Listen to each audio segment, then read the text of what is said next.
Paano gumawa ng Turkish coffee? Una, kailangan mo muna ihanda lahat ng gagamitin mo. Tulad din sa pag-ibig, kailangan handa ang sarili mo sa lahat ng pwedeng mangyari.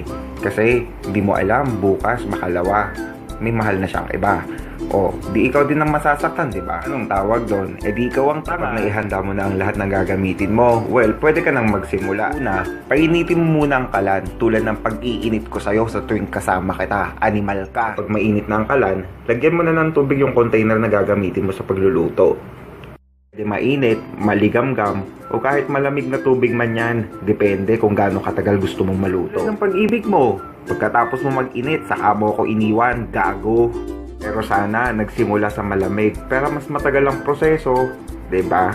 Para na-enjoy mo. Kumukulo na ang tubig, ilagay mo na yung Turkish coffee powder, dapat kulong-kulo. Tulad ng pagkulo ng dugo ko sa'yo nung hinuhututan mo ko para sa malanding jowa mo.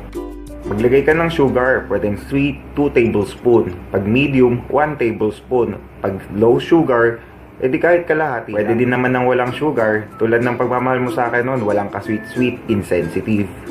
Pwede na, pwede mo na i-serve sa maliit na tasa. Siya nga pala, ihipan mo bago higupin ha, baka sana mapasok ka, tangina ka.